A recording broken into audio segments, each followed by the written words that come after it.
It started with a key. Not the kind you carry around in your purse or hang on a hook by the door. This one came in a courier envelope, slid under my apartment door just after dawn.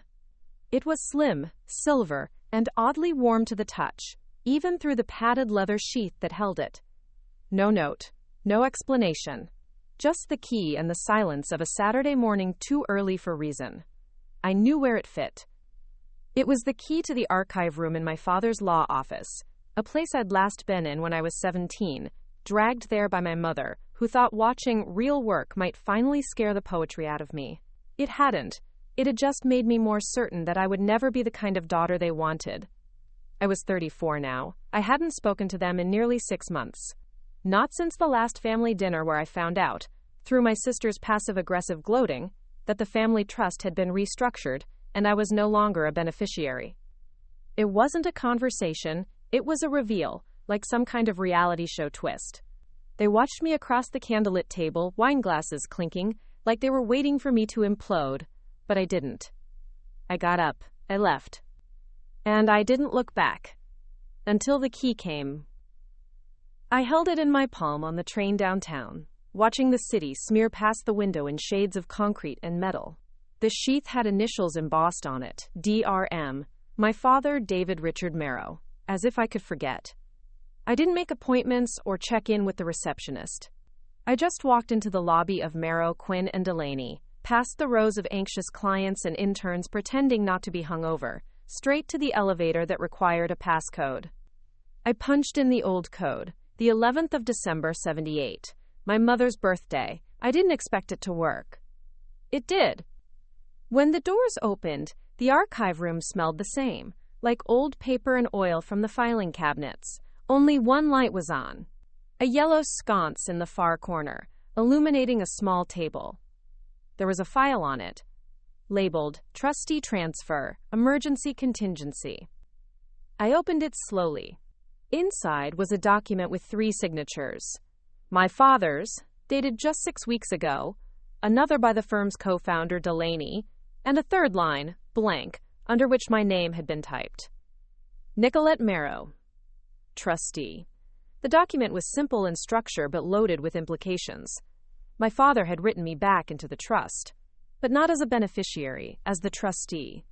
The person with full control. It didn't make sense. I spent the next 48 hours in a kind of suspended state, flipping through everything I could pull from the firm's digital archives.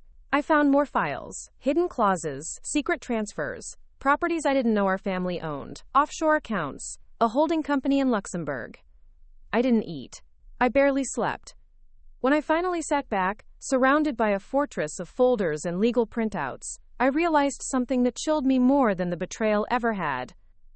My father had known he was dying, and he had made me the one thing he always refused to admit I could be: responsible. The first call came Monday morning. "This is Vanessa Merrow," my sister said, clipped and professional, like she was ordering toner. "We need to talk. I assume you know why." I said nothing. "You have no right to do this," she snapped. "Dad was confused, delirious. Whatever paperwork you found, it doesn't mean you can start making decisions." She paused. "We'll contest it." I hung up. The second call came from my mother. Her voice was gentler, but colder. "Sweetheart, I know this is a lot to process, but this isn't your burden. Your father made a mistake." I stared at the ceiling of my apartment, where the plaster peeled just above the radiator. I thought of all the times they told me I wasn't capable, too emotional, too fragile, too artistic. "It wasn't a mistake," I said. "Nicolette, listen to me. That trust is the foundation of our family's legacy. Your father didn't intend for you to dismantle it." "He did," I said softly, "or he wouldn't have given me the key." She didn't call again. Within a week, I had requests for disbursements from 3 cousins, an angry letter from the family accountant, and a subpoena notice filed on behalf of my Uncle Julian, who had apparently been skimming off the top of one of the investment branches for years. And through it all, I kept finding my father's fingerprints. Little notes, hidden memos, clues left in metadata, in handwritten annotations, in the margins of ledgers no one had opened in decades. He'd been preparing for this. Preparing time-me.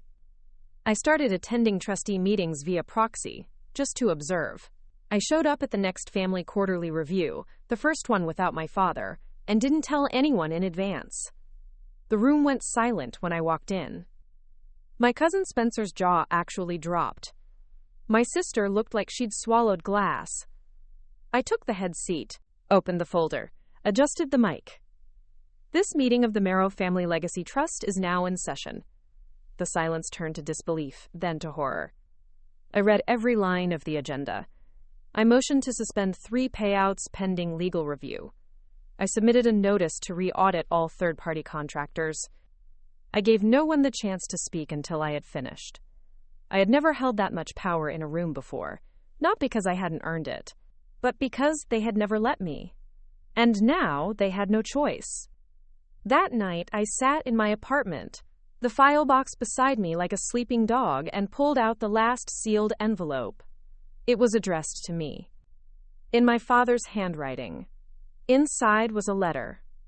Not long, just a single sheet of heavy paper. Greater than Nicolette. Greater than I never knew how to love you without wanting you to be someone else. That was my failure, not yours. Greater than I trust you more than I ever trusted myself. Greater than do with this what you will. Greater than DRM, I cried then. Not for the inheritance, not even for the apology, but because he had finally, at the very end, seen me. And now the whole family would. Even if I had to burn every lie to the ground to do it. Before we jump back in, tell us where you're from. If this story moves you, please subscribe. Tomorrow I have a special story for you. The morning after the letter, I woke up to find that my apartment door had been tagged. Someone had taken red lipstick, the garish drugstore kind that smeared more than it colored, and scrawled one word across the center of the wood. Greater than thief. It wasn't subtle. It wasn't smart. But it was loud. And I knew exactly who it was. Vanessa had always been dramatic, but petty vandalism was a new low even for her. She'd once threatened to disown me because I borrowed a blouse without asking. Now, with a multi-million-dollar trust in the balance, she was reverting to teenage tantrums, just with higher stakes. I didn't bother cleaning it. I called the building manager, reported it, and ordered a camera for my door. If they wanted to escalate this, I was going to document every second. Because I wasn't backing down. The next trustee meeting was in 2 days. I spent every waking hour preparing for it. I read every clause, every subclause, every appendix in the Legacy Trust Charter. I didn't just want to be ready, I wanted to be undeniable. I contacted the law firm's junior partner, Leland Quinn, the only one my father had ever spoken highly of. He agreed to meet in a small wine bar off Madison, one I used to write poetry in back when I was still struggling to pay rent in the city. Leland was already there when I arrived, 2 fingers of bourbon in front of him, the same signature pinstripe suit and aloof posture I remembered from a decade ago. Miss Merrow, he said, standing. Nicolette. He nodded, gestured to the chair. I've been expecting you. Because you sent the key? He smiled faintly. Because your father instructed me to. He left a series of instructions, sealed envelopes, time-locked access folders, recordings. He wanted you to find everything yourself, but he wanted me to make sure you weren't alone. My chest tightened. Why now? Why? Trust me now, after all those years of pushing me away? Because he didn't think he had time to fix everything, and because you were the only one who didn't ask him for anything after the diagnosis. I swallowed. He didn't tell me he was sick. You would have treated him like a person, Leland said, taking a sip, not like a vault. The meeting was held in the glass conference room overlooking the East River, a flex of old money, expensive architecture, and control. Everyone was already seated when I arrived. Vanessa, Uncle Julian, Cousin Spencer, Aunt Lydia, who had somehow spun her marriage into permanent board access. Even the accountant, Leonard, sat in a corner chair like a disgraced monk, hunched over a digital pad. I walked in with nothing but a leather folder and the weight of my father's signature. Good morning, I said, placing the folder on the table. They barely responded. I'll keep this short. We have several items of interest, but first, I want to address the attempted disbursements from the Zurich account. Vanessa leaned forward. That account is under my name. Dad set it up when I turned 25. I didn't flinch. It was created under the family holding company M&R Associates. That company is named in the primary trust document as a fiduciary entity, meaning it is subject to trustee oversight. Julian made a dismissive sound. That was a formality. Your father always treated that account as Vanessa's. He also marked it for review under Clause 14D, I said, sliding the paper across the table. Any account flagged under 14D is frozen until forensic auditing confirms its integrity. Leonard paled. Clause 14D hasn't been invoked since 1997, I said, when you misreported capital gains from Aunt Lydia's land deal in Portree. Julian shot to his feet. This is outrageous. You think you can walk in here and start swinging your father's old bones like a gavel? You're not a lawyer. You're not even in finance. I stood. Slowly, deliberately. You're right. I'm not. I'm the trustee. My voice didn't raise. It didn't shake. It just landed. And for the first time, I saw something shift in their faces. Fear. Not panic. Not anger. Fear. They adjourned after that. No more arguments. No more pushback. But the silence that followed was worse than the shouting. Within hours, I started receiving thinly veiled threats. An anonymous email suggesting I check my brakes. A voicemail from a blocked number, just the sound of heavy breathing and the faint echo of my name. And then the worst one. A package. No return address. Inside it, a single photograph. Me, standing outside the archive room. Taken from across the street. I was being watched. I moved fast. I installed security systems, switched my SIM, rerouted mail through a digital drop service. Then I hired an investigator, someone I trusted from my undergrad days who now freelanced between consulting gigs and corporate espionage cases. Her name was Lena.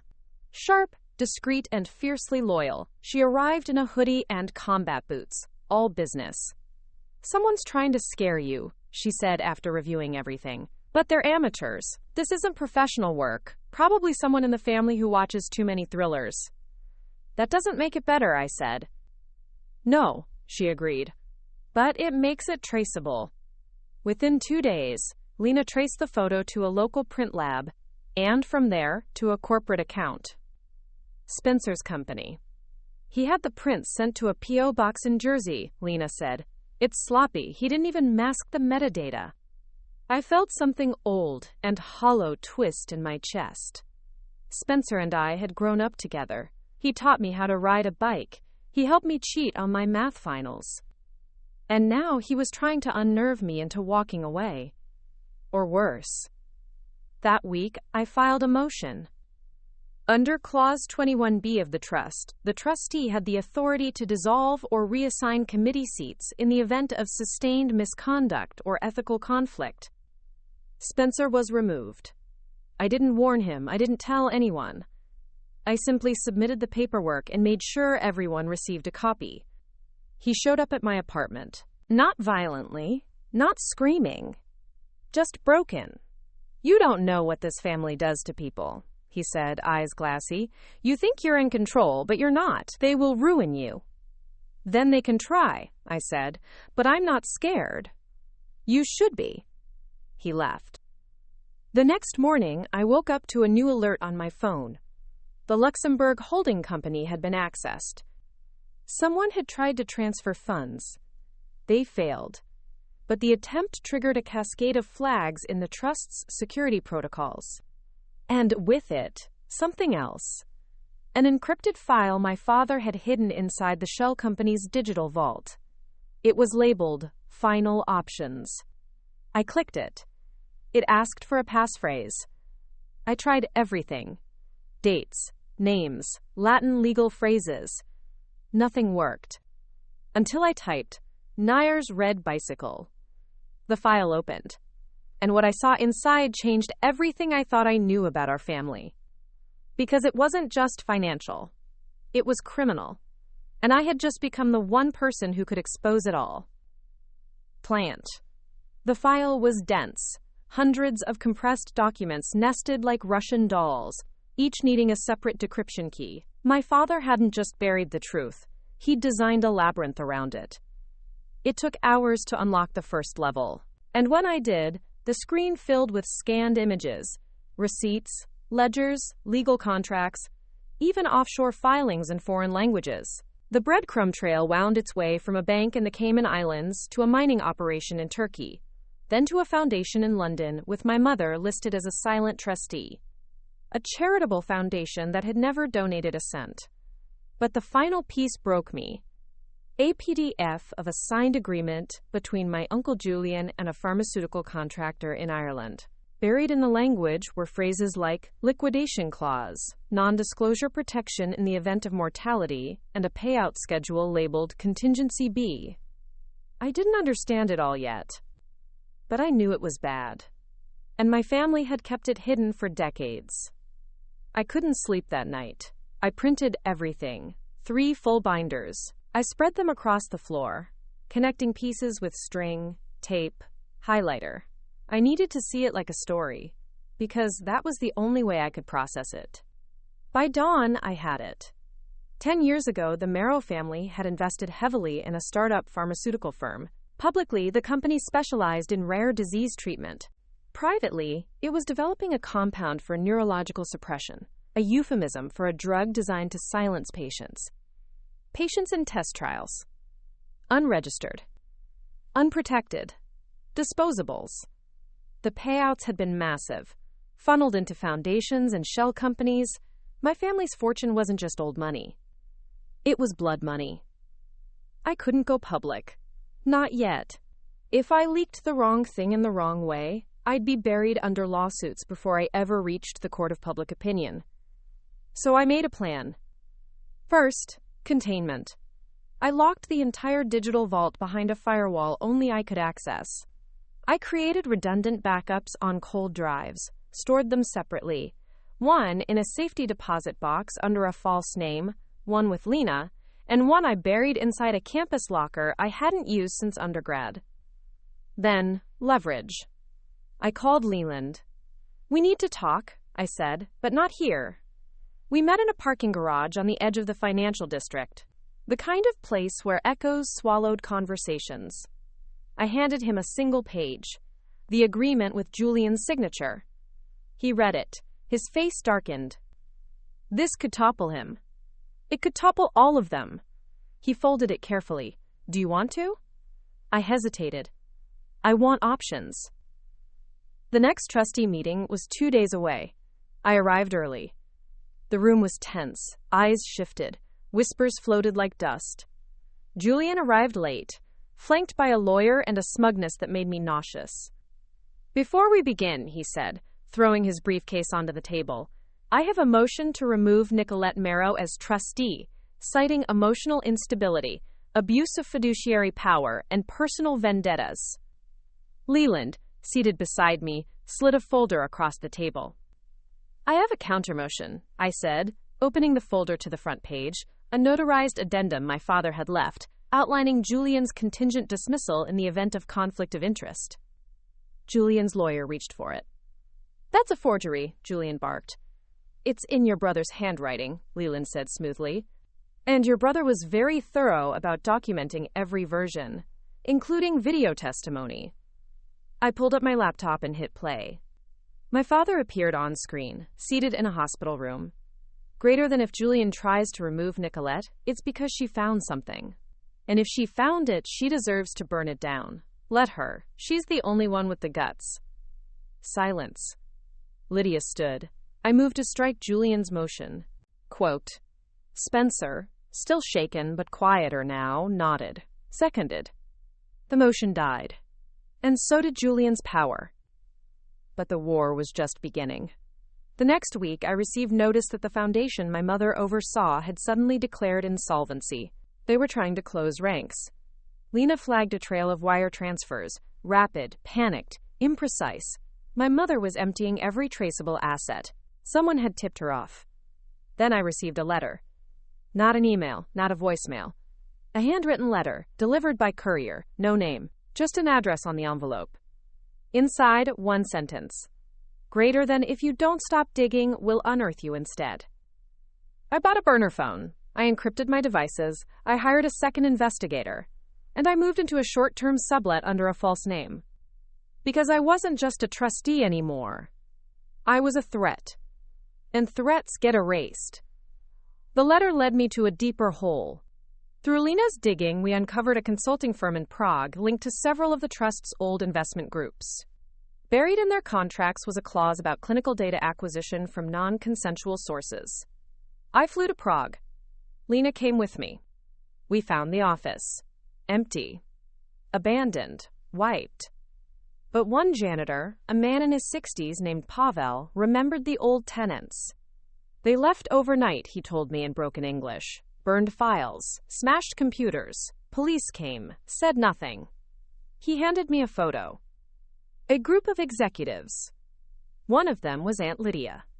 She came often, always with bodyguards, very private. We returned to London. I filed a motion to freeze Lydia's accounts. She responded with a lawsuit.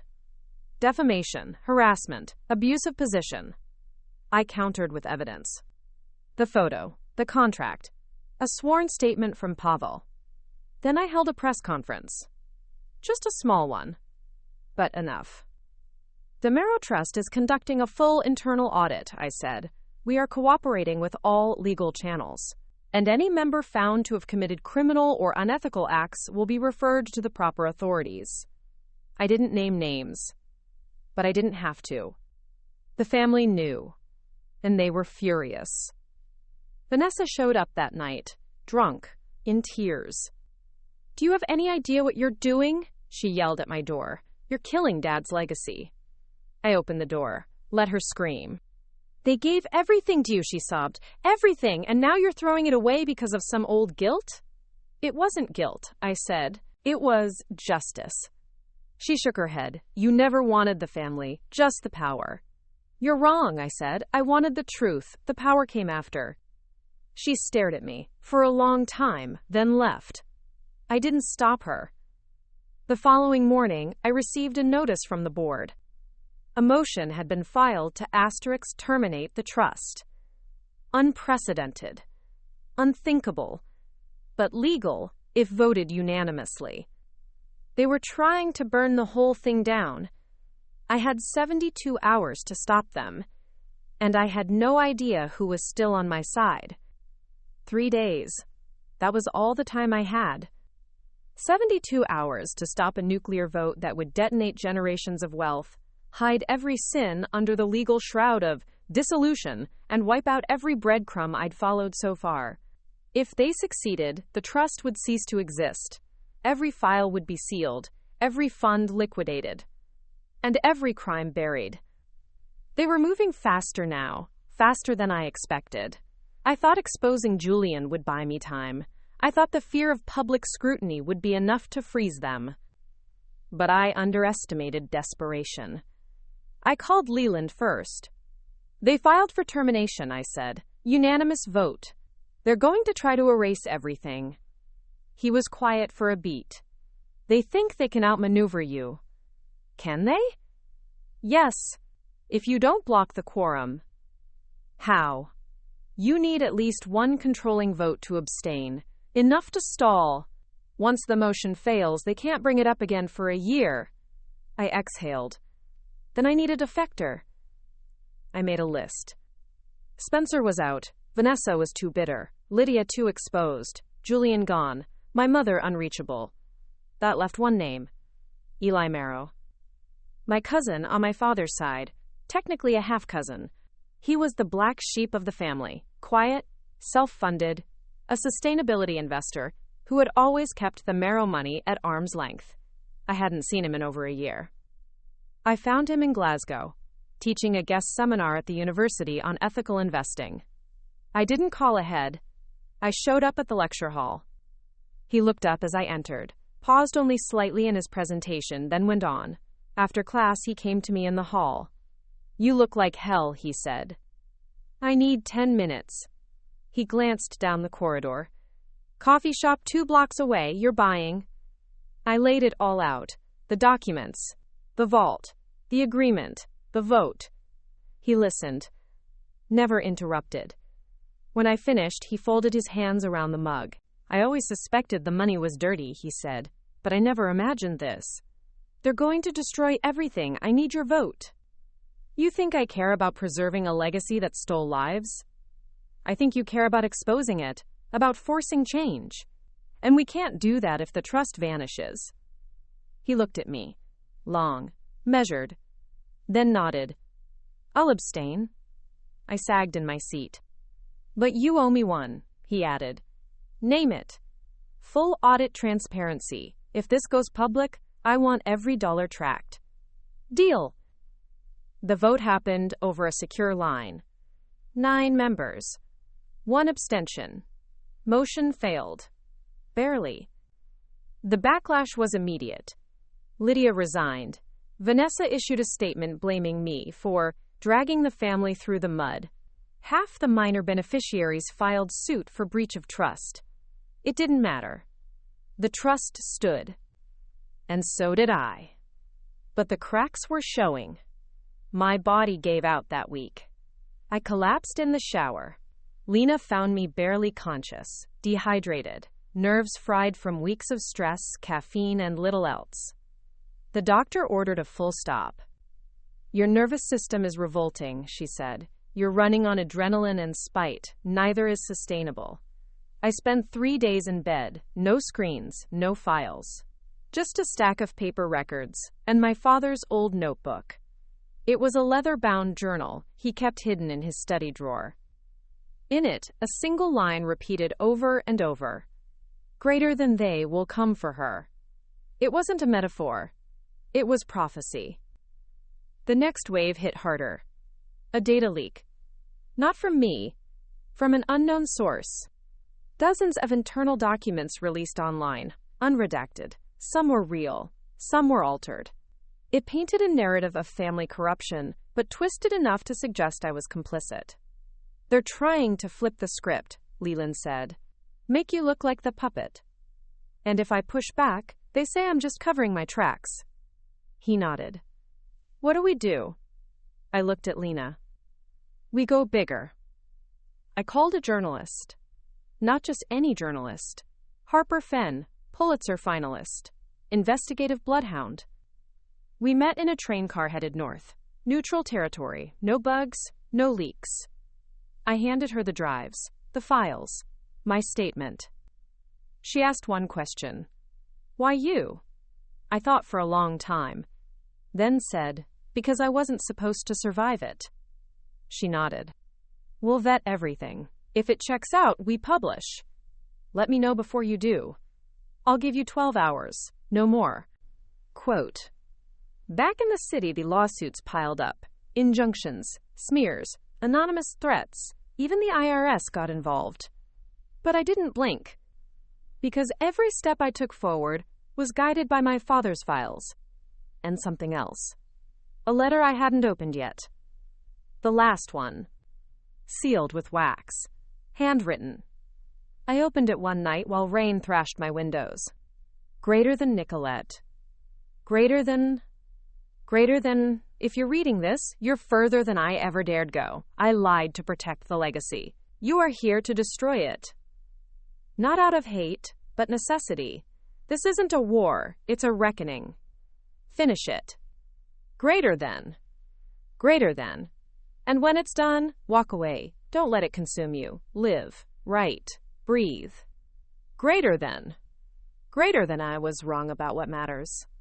Greater than, but not about you.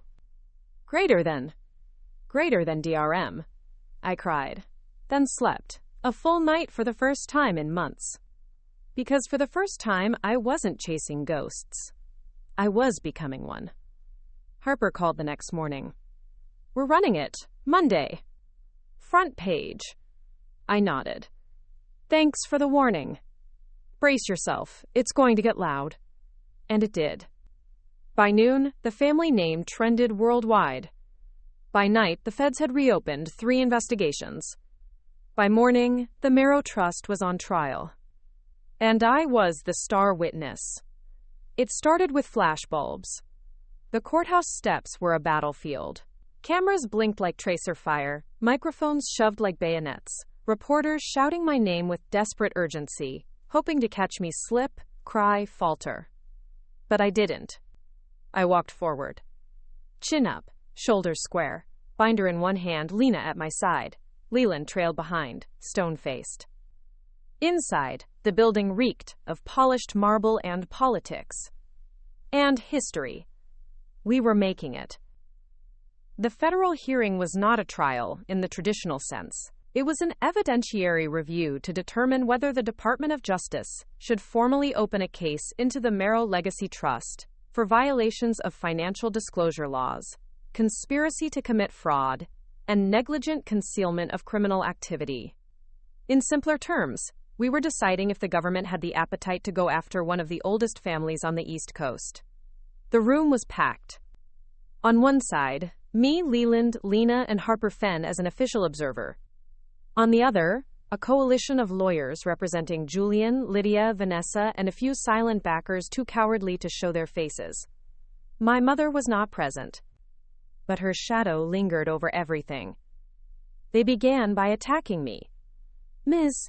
Marrow, would you describe your background as professionally financial or emotionally personal in nature? Both, I said. You have no formal degree in law or business. No. Then what qualifies you to interpret trust law at the level you have? Reading, obsession, and a bloodline that taught me to survive. They didn't laugh, they noted it. Every word, every breath. Then came the evidence. I presented it like a story. Timeline, motive, structure. Leland handled the legal framing, citing precedent from 3 landmark trust litigation cases. Lena detailed the shell movements, tracing money trails that led through 6 countries and into ghost accounts, linked to medical trials without ethics board approval. Harper submitted corroborated notes from her independent investigation, verifying my findings. It took 4 days. On the 5th, the lead magistrate asked one question. Why didn't your father go public? I looked down, then up. Because he didn't think anyone would believe him. And the room went quiet. Outside, the headlines ran wild. Heiress or heroine? The Marrow Files, bloodlines and blood money. Trust fund or crime syndicate? People picked sides. Some called me brave, others called me traitor. A few even called me mentally unwell. I didn't respond to any of it.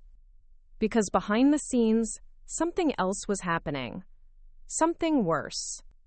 The private investigator I hired to track email patterns flagged a new alert. A planned meeting in Montreux. Vanessa, Lydia, and 2 former consultants.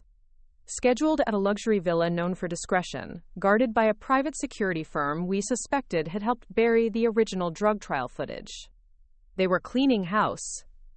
I called Eli. They're consolidating, possibly destroying what we missed. Then we need to get it first, he said. I can't get near that villa. You don't have to. I can. Eli flew to Switzerland under the guise of an energy conference. From there, he deployed 2 digital security freelancers he trusted from his own circles, gray hats, former whistleblowers who now did digital extraction for ethical causes. What they found shocked even me. A server, hidden in a wine cellar, air-gapped, accessible only via a biometric key. And on that server, video. Footage from one of the drug trials. Time-stamped, uncut, unforgivable. Patients restrained, administered compounds, observed like livestock.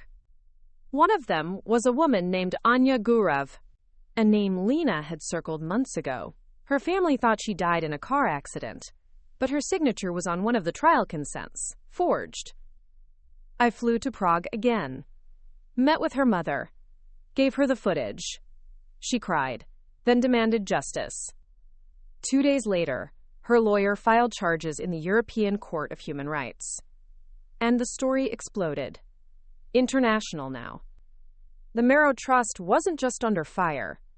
It was radioactive. Then came the message. Typed. Delivered via burner text. Greater than end this, Nicolette, or we end something else. And a photo.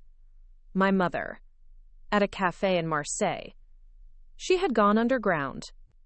But they knew where she was. And now they wanted me to know they knew. What do you want to do? Lena asked. I stared at the photo. We go public again. It could escalate. Good, let it. We released the footage. With Anya's family's consent. With context. With names. Within hours, Lydia lost her board positions. Vanessa's social media consultancy dissolved. Julian was subpoenaed again. And my mother, well, she finally called me. You think you're righteous, she said. You think you can expose everything and still come out clean? I'm not clean, I said, but at least I'm not hiding. Your father would be ashamed. He saw it. He chose me. He pitied you. No. He prepared me. Silence. Then, they won't stop, Nicolette, not until you're gone. Let them try. They don't try, they finish. She hung up. That night, Lena's car was broken into, nothing taken. But a flash drive was left on the seat. Inside, a looped video of our apartment building, every entry, every exit, time-stamped. We moved again. And I filed for full federal protection. But more than that, I filed for something new.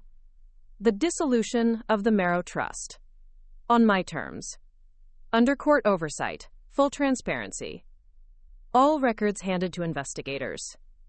A final act of ownership. Burn the rot. Plant something better. Ross. The hearing is next week. If approved, the trust will be dismantled over 18 months. The funds will be redistributed to survivors of the illegal trials. The rest to ethical foundations, government reparations, and regulatory reform. The family will get nothing, except legacy, the kind you can't erase. This story took us a long time. If you like it, subscribe. Now back to the story. The courthouse felt different this time. It wasn't the same grand, glassy hall that had greeted us during the federal hearings. This one was smaller, older, lined with books that hadn't been touched in years, and windows crusted with history. There were no reporters outside, no camera crews buzzing for blood. But the silence here was heavier, because this time, it wasn't about exposure. It was about finality. The judge presiding over the dissolution hearing was a woman named Mireille Hart, sharp, no-nonsense, and reportedly unbribable. She had a reputation for cleaving through noise like a blade through silk. The kind of judge who saw past legal gymnastics and asked one question only. Greater than what's just. We sat in the front row. Me, Leland, Eli, Lena. Behind us sat representatives from 3 global watchdog groups, 2 UN advisors, and Anya's mother, wrapped in a long gray shawl, eyes like coals burning under frost. No family. Not one. Judge Hart opened with a question. Ms. Marrow, you are the acting trustee of the Legacy Trust, correct? Yes, Your Honor. And you are here to request the full and final dissolution of that trust, voluntarily under your authority as granted by the Founding Charter's Emergency Powers Clause? Yes. Are you aware that in doing so, you are effectively stripping yourself of all power, all access, and all personal claim to any future benefit that may arise from said trust or its assets? I nodded. I am. And why do you seek to do so? I took a breath. Because it should never have existed in the first place. I presented my final packet. 700 pages. Financials, signatures, contracts, internal memos, testimonies. And at the very back, a hand-scrawled letter from my father. The original, not the copy. Judge Hart read it quietly, lips moving faintly. When she looked up, her eyes were different. Not softer, more human. You have brought the court a legacy of rot, she said, and also the means to cleanse it. She paused, then said simply, Request granted. It was done. Just like that. No fireworks. No gavel theatrics. Just a line signed across the bottom of history. I left the courthouse into a gray, overcast afternoon that felt like the moment after a fever breaks, wet with quiet and the ache of survival. Lena bought us all coffee from a nearby cart. Eli raised his cup like a toast. "To burning it down," he said. I clinked mine against his. To starting over. But we weren't done. Because justice doesn't end with one judge's order. It only begins. We spent the next 6 weeks in briefings with human rights groups, congressional oversight committees, and survivor networks. I handed over every file, every note, every burner drive. We created a restitution pathway, structured payments, legacy grants, anonymous therapy access for families impacted by the trial experiments. Eli established a new entity, the Gurev Fund, named after Anya, focused solely on healing what the Marrow Trust destroyed. Lena went full-time as its operational director. Leland retired from his firm, said he'd had enough of old money pretending it was immune to gravity. Me? I disappeared for a while. No phones, no interviews, no social media. Just me, a quiet town in the south of France, and a room with a desk. Because I still had one thing left undone. The book was called The Ledger, part memoir, part investigation, part howl of defiance. It wasn't a bestseller. It wasn't meant to be. But it sparked conversations where it mattered. In universities, ethics boards, law schools. People began asking new questions about old trusts, hidden wealth, intergenerational accountability. And that was enough. Then one morning, a letter arrived. Handwritten, no return address. I recognized the paper. It was the same kind my mother used. Inside, greater than I didn't think you'd survive them. Greater than I thought they'd crush you like they crushed your father. Greater than, but you didn't bend. Greater than you became steel. Greater than, I don't forgive you. Greater than, but I understand you. Greater than, asterisk M. It wasn't love, but it was something closer to peace than we'd ever had. Greater than. 3 years passed. The Marrow name faded from headlines. Lydia was indicted. Julian disappeared. Vanessa remarried in Mallorca and now sold overpriced coaching courses to Instagram heiresses. No one asked about the trust anymore. But I still got emails. From daughters, sons, nieces, grandchildren. Asking, greater than how did you do it? And always, greater than how do I start? And I tell them all the same thing. You start by looking at the thing they told you never to touch. Then you touch it. Then you pull it apart. Last week, I got another key in the mail. No note. Just a brass key, smooth from years of handling. I recognized the initials engraved in the corner. Greater than AGF. The Gurev Fund. Lena's handwriting on the envelope. And inside, a post-it. Greater than you're not done. No, I wasn't. Because injustice doesn't sleep. It just moves zip codes. And maybe the next legacy I tear down won't be my own. Maybe it'll be yours. So watch the ledgers. Because I'm watching too. The hearing didn't feel like a victory. It felt like a funeral. We sat again in front of Judge Hart, this time not as adversaries but as undertakers of something that should have died long ago. The legacy trust had stretched across continents, generations and centuries. It had survived world wars, market crashes, scandals, divorces, deaths. But it wouldn't survive me. The court approved the motion. 18 months, full regulatory dismantlement, asset-by-asset audit, each recipient of restitution listed by name, case number, and date of harm. The final clause? All Marrow family members barred from accessing, managing, or influencing the trust or its legacy institutions in perpetuity. Forever. The courtroom didn't cheer. It just exhaled. And for the first time in my life, I walked out of a room with no shadow chasing me. The next day, I received an invitation. A conference. Geneva. Hosted by the Coalition for Institutional Ethics and Reform. A panel on legacy wealth and moral accountability. The keynote. Anya Gurev's mother. She requested I introduce her. I said yes. I owed her everything. In Geneva, I found myself in a hotel room overlooking the lake, staring at the fog. I should have felt triumphant. Instead, I felt hollow. Lena joined me that evening. She brought whiskey and the printed copy of *, the Ledger, * now in its 4th printing. A sticky note on the cover. Greater than, this still burns. I flipped through it, found my father's letter again, traced the ink with my fingers. He would have hated this, I said.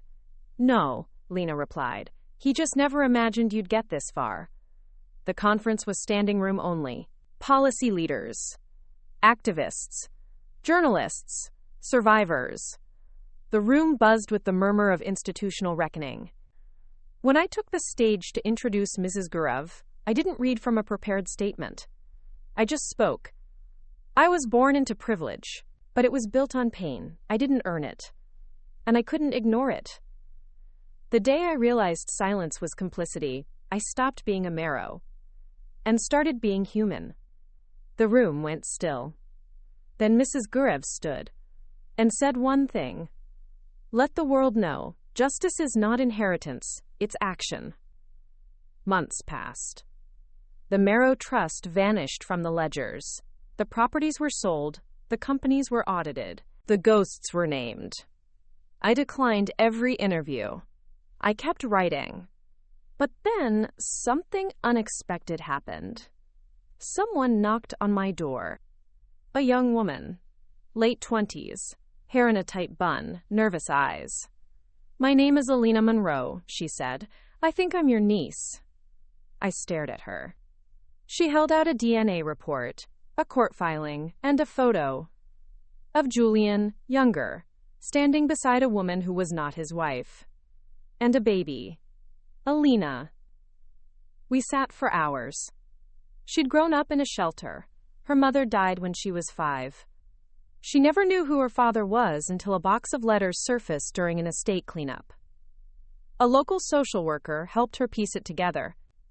I read about you, she said. I didn't want anything, just to know if it was true. It's true, I whispered. And just like that, the story wasn't over. It had just started again. I introduced her to Eli. He cried. We all did. We brought her into the Gurev Fund, not because of blood, because of purpose.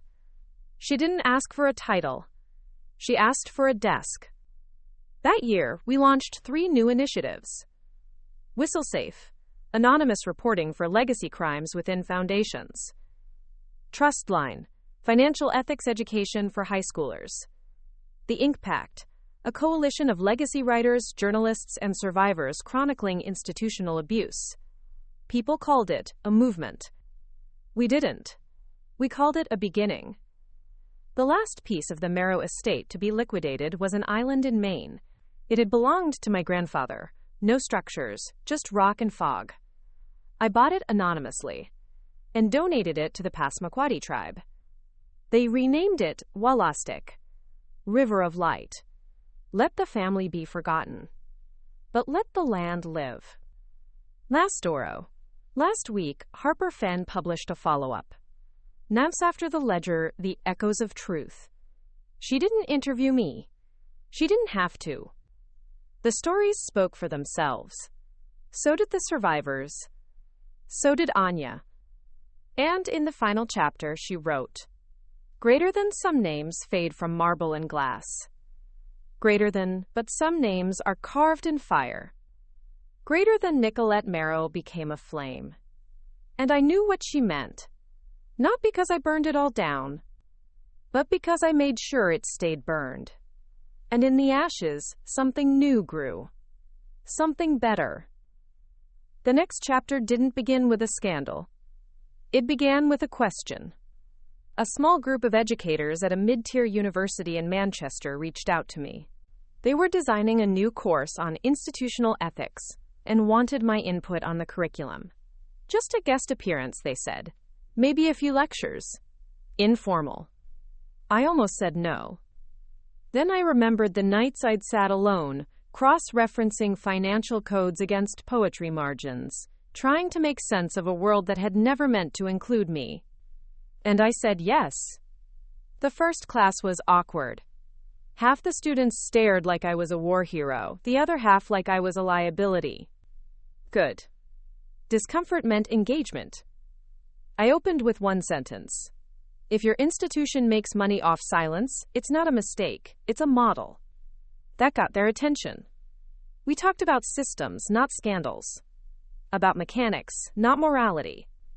Because the truth is, no institution wakes up one day and decides to be corrupt. It decays slowly, quietly, conveniently, until someone forces it to see itself. After the lecture, a student lingered. Her name was Nora. Her hands trembled as she passed me a flash drive. I work part-time in the registrar's office, she said. There's something wrong with the funding model. I think they're hiding tuition hikes under a deferred maintenance line. I found an old memo and a signature I shouldn't have. She paused. And they made my friend take the fall, expelled her, said she hacked something. I took the flash drive. Nodded. The ledger never really closes. It just changes hands. Oh. I sent the file to Lena. She flagged it immediately. They're cooking tuition inflation to pad private endowment accounts, she said. Classic double spend scheme. We confronted the administration quietly. Gave them 72 hours to rectify. They offered hush money. We declined. Then Nora leaked it to the campus paper. The story went viral. Students protested. Trustees backpedaled. The university president resigned. And Nora? She got her friend reinstated. Then she emailed me one line. Greater than, you were right. Systems, not scandals. Eli called a week later. Lena's onto something big, he said. Real big. I flew to D.C. Met them in a basement workspace lined with case files. Lena handed me a folder. Top sheet. National Foundation for Youth Health and Excellence. I raised an eyebrow. Sounds like a fake nonprofit, I said. It is, Lena said. Front for a pharmaceutical pack funneling research money into schools for undisclosed behavioral testing. Eli added, their biggest donor? The last CFO of Marrow Pharmaceuticals. Same network, different face. I sat down slowly. So it hadn't ended. It had just metastasized. Constway dug for weeks. Uncovered a network of policy papers ghostwritten by lobbyists, all pushing for the same thing, reduced oversight in experimental youth medication programs. The claim? Faster innovation. The reality? Unregulated trials in underfunded public schools. We found invoices disguised as teacher grants. We found signatures from school board members who had since moved on. We found kids who'd been told their outbursts were just data. And parents who'd never been told anything at all. I called Harper. She didn't hesitate. I've got interns, she said. Send what you have. Within a month, the second wave of the ledger was born. Harper ran a new series called Consent and Consequence. And this time, I didn't stay off camera. I spoke, I taught, I testified. And when the foundation tried to sue for defamation, we subpoenaed their board minutes. They dropped the suit before discovery.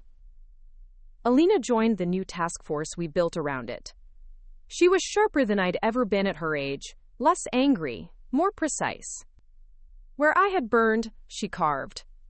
I don't want to make noise, she told me. I want to make structure. And she did. Under her lead, we developed the Framework for Educational Research Consent, FERC. 3 principles. 1. No child tested without parental opt-in. 2. No data harvested without full audit trails. 3. No school partner accepted without third-party clearance. We pushed it to 10 states. 3 signed on in the first year. By year 2, it became federal law. One night, I visited my father's old archive again. The key still worked. The dust had settled. I found an envelope I hadn't opened. It was blank, no label. Inside, a photo. Me. 9 years old. Holding a book. Standing in the hallway of that same law office. Behind me, my father, watching. He'd taken it. He'd kept it. He knew, even then. I put the photo in my pocket and locked the door one last time. Lena, Eli, Alina, and I met a few weeks later for coffee. A small shop. No fans, no threats, no press. Just us. What now? Eli asked. We keep going, I said, because there's always another trust, another name, another lie dressed as legacy. Alina smiled. I'm ready. And Lena raised her glass. To ledger keepers. We drank. And somewhere, a system trembled. Alina called me at 2:13 a.m. It's not just domestic, she said. I sat up in bed. No grogginess, no confusion. When you've lived this long, with corruption whispering at your back, you learn to snap awake at its call. Where? Kenya, Brazil, parts of Croatia. All tied to the same network. The old Marrow network? What's left of it, and what grew in its place? I was already throwing on jeans. Send the files to Lena. Meet me at the office by 4. Already did. She hung up. I stood in my kitchen, no light, just the faint hum of the fridge and the silence of a city that never sleeps, only blinks. And I felt it again. That burn. The ledger wasn't done. It had never been. The new documents painted a web. A shell NGO named CHIL Dwell, with satellite offices across 3 continents, all claiming to provide humanitarian medical care. In reality, they were fronts for data harvesting labs, targeting children in vulnerable communities under the guise of nutritional supplements. Some of the compounds used in the trials mirrored the early neuroformulas from the Marrow drug files. Others were newer, meaner, engineered for control, not care. And behind the corporate shield? A name. Lawrence Vann, former senior researcher at the Marrow Medical Initiative. Expelled in 2011. Presumed dead in 2014 after a boating accident. But he wasn't dead. He was running CHIL Dwell. We launched a global task force. Partnered with investigative units from Interpol, WHO watchdogs, and data activists in Nairobi and Zagreb. Eli funneled emergency funding through 3 anonymous grant foundations. Lena coordinated digital forensics. And I went to Brazil. Because someone had to look the victims in the eyes. And let them know they weren't invisible. In Recife, I met a boy named Davi. 8 years old. His mother showed me the pills CHIL Dwell had given him. Bright blue, labeled Vitaprime. He'd stopped speaking a week after starting them. Stopped blinking at sudden noises. Stopped laughing. The doctors called it regression. I called it trauma.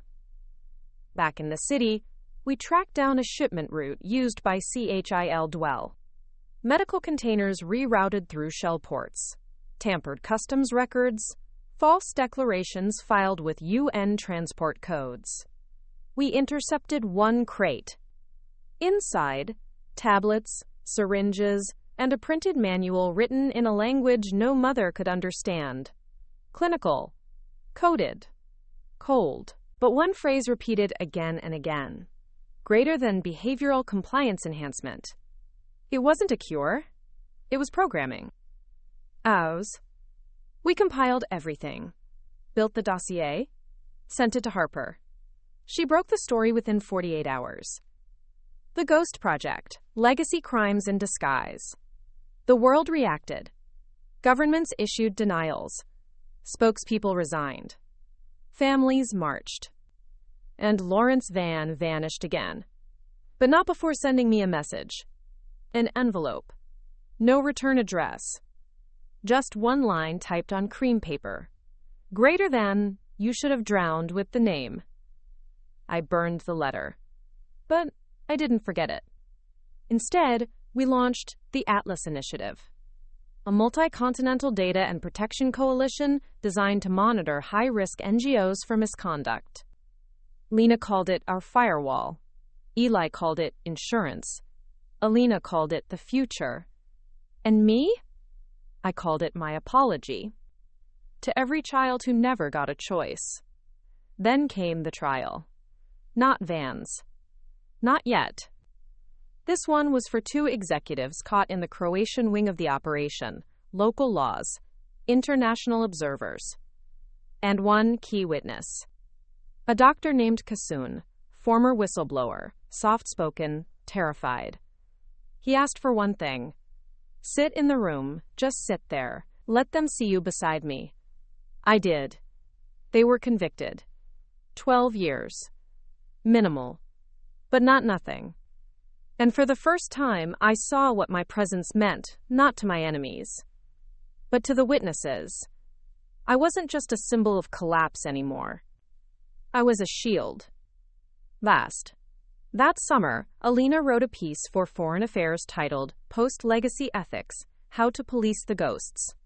It circulated quietly through diplomatic channels, got picked up by the UN Ethics Council, and within months, we were invited to present in The Hague.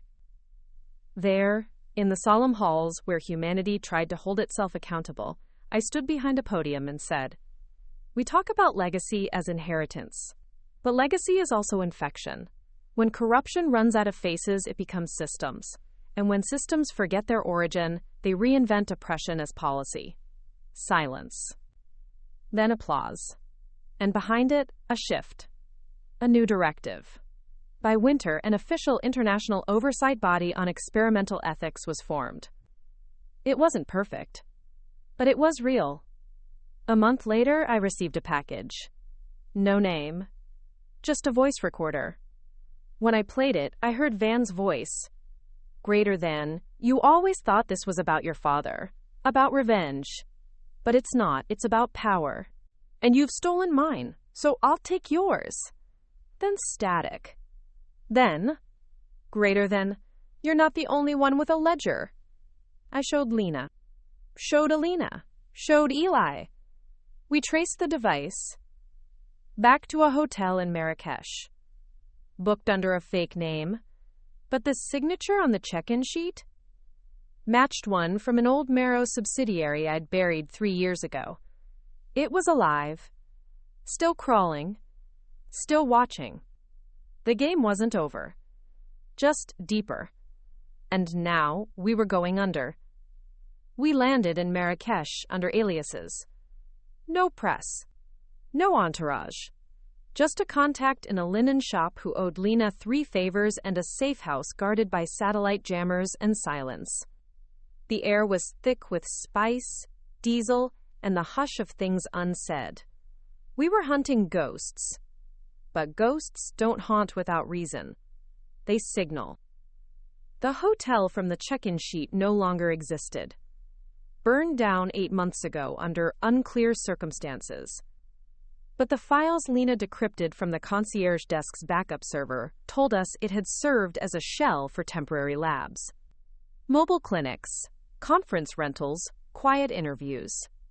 One alias appeared 7 times. We cross-referenced it. It traced back to a biometric technician formerly employed by Marrow Global Security. Another ghost, but not invisible.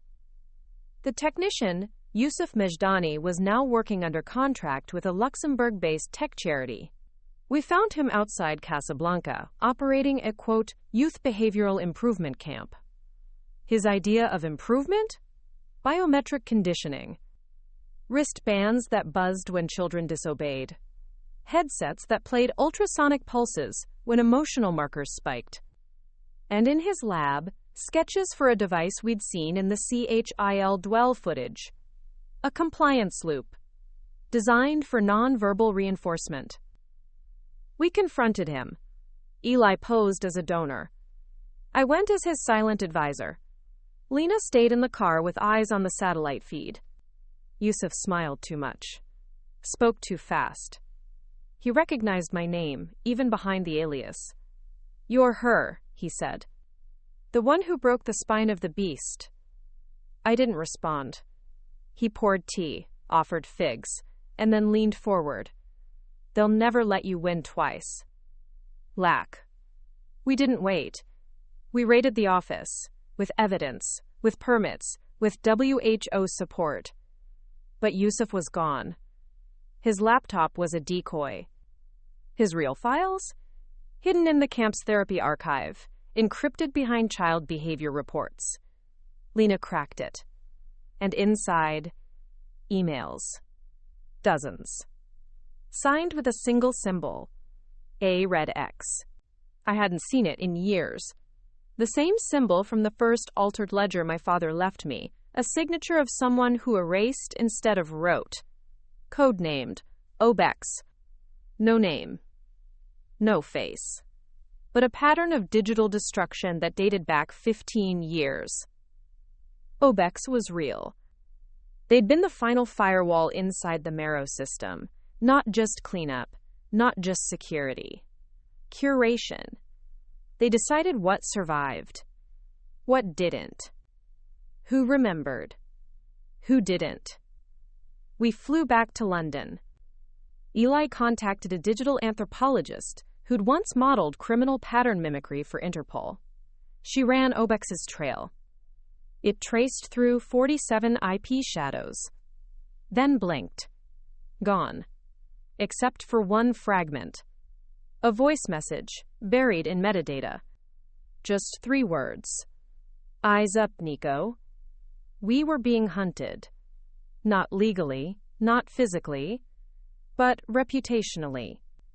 Rumors hit the web. Conspiracy sites. Deepfakes of me edited into fabricated videos. Claims I was a foreign operative. That I was funded by cartels. That I'd staged the entire Marrow collapse for personal gain. Alina's work email was breached. Photos of Eli appeared on a disinformation blog titled The Heretic Heiress Network. It wasn't crude, it was calculated. And it worked. 3 partners pulled out of the Atlas Initiative. One of our EU grants was frozen. People grew scared. Of ghosts. We responded by building something new. Lena dubbed it the Shard Protocol. Siloed harm analysis and reputational defense. Think tank. Digital watchdog. Narrative firewall. We launched it quietly. First in universities, then NGOs, then government.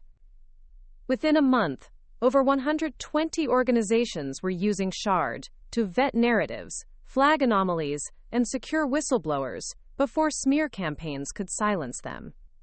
It didn't erase the damage, but it contained it. And sometimes that's all a revolution needs. Containment. So the fire doesn't die. Meanwhile, Obex resurfaced. Sort of.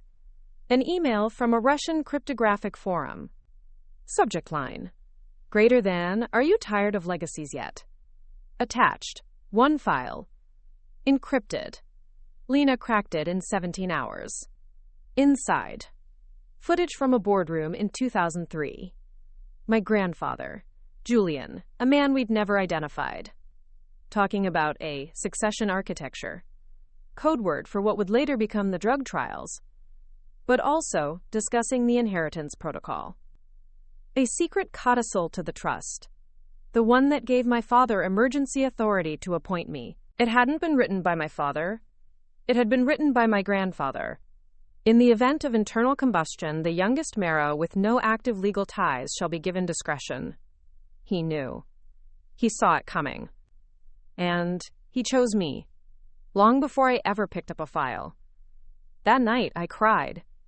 Not because I missed them, but because legacy isn't just about what you fight against. It's about who left you the match. And why. Jacko. We found Vaman again. Or rather, his trail. A photo surfaced from a satellite panel in Buenos Aires. He wasn't speaking. He was sitting. 4th row. No name tag, but unmistakable. He was watching the next generation of technology being born. Eye-tracking hardware. Emotion recognition. Surveillance disguised as engagement. And behind it, a venture fund newly registered in the Caymans. Named Legacy Analytics. Same ghost. New mask. New mask.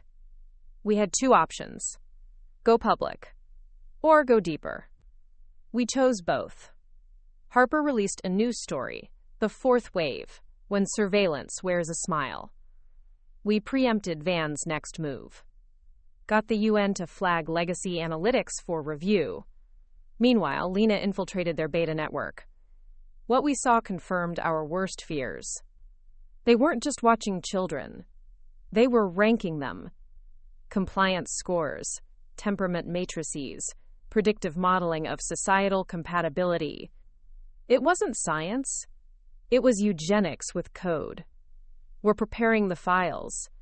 We'll leak them, expose them, torch them. Because some ledgers aren't books. They're wounds. And the only way to heal them is to cut out the infection, one name at a time. It took us 12 days to finish the leak package. 12 days without sleep. 12 days of tracing shell accounts, extracting server backups, translating encrypted transcripts, and double confirming every dotted line that tied Legacy Analytics to its parent rot. 12 days to prepare the truth for a world that had already begun to look away again. And on the 13th day we published. Time. We didn't use Harper this time. Not because we didn't trust her, but because we needed more reach. So we went to the only place that never sleeps. The internet. The Shard network ran a drop across 4 continents simultaneously. We timed it with the release of Van's latest investor report. We labeled it Twindust Project Chariot. And it broke the world open again. The files included Time's internal video recordings of Legacy Analytics design meetings discussing child prod ranking matrices. AI pipeline logs proving behavior modeling was being fed into predictive sentencing algorithms for juvenile courts in 2 countries. Emails from compliance officers warning Van the system might violate international bioethics agreements, and his replies calling them small minds. Times financial transactions between Legacy Analytics and 3 former Marrow Shell companies, proving continuity. Times a copy of a proprietary algorithm, Clive's sigil. A code that took thousands of points of biometric data and turned them into one thing, greater than a number assigned to a child. A number used to determine eligibility, risk, investment. A number called L factor. Legacy factor. The backlash made what we'd faced before look like murmurs. Within 48 hours, 4 governments suspended contracts with Legacy Analytics. The UN Ethics Council declared an emergency inquiry. Hundreds of schools pulled out of pilot programs. Van's face was plastered across every screen in Times Square. And beneath it all, survivors began to speak again. Not just from the Marrow days, but from now. Teachers, parents, teenagers who had been ranked, failed, blacklisted by a machine designed by ghosts. Then came the retaliation. A distributed denial of service attack on our entire infrastructure. They hit Atlas. They hit Shard. They tried to corrupt the Gurev Fund database. For 48 hours, we lost communications. But we didn't lose each other. Because we'd planned for this. Eli had backups in cold vaults across 5 countries. Lena had firewalls buried under firewalls. And Alina? She led the counter-response. Her team traced the attackers back to a black market contractor with ties to the original Marrow intelligence group. Same tech. Same signatures. Van wasn't just copying the old structure. He'd rebuilt it. We made a decision. Take him down for real. Not just exposure. Not just shame. Charges. Indictments. Arrest. So we formed a coalition. Legal experts. Human rights attorneys. International prosecutors. Survivor reps. And we began preparing a case for The Hague. Crimes against minors. Digital coercion. Biometric abuse. But we needed one last thing. A witness. An insider.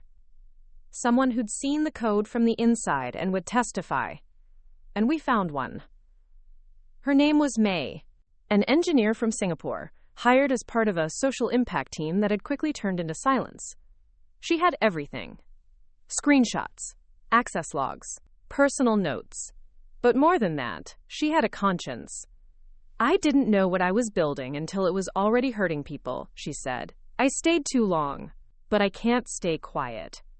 She testified before the coalition, then went into protective custody. The Hague accepted the preliminary file. The world took notice.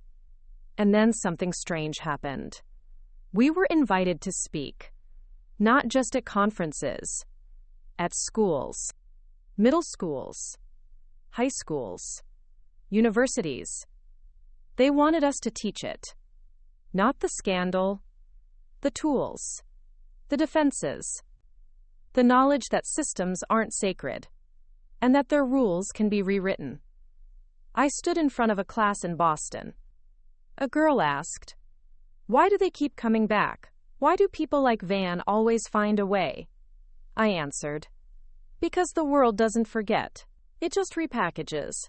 That's why you have to keep opening the box." That night, I found a USB on my doorstep. No note. No return address. Just a single file. Greater than marrow_charter_final_redacted_altpath.pdf. It was the original trust charter, but with a second inheritance clause. Hidden. Sealed.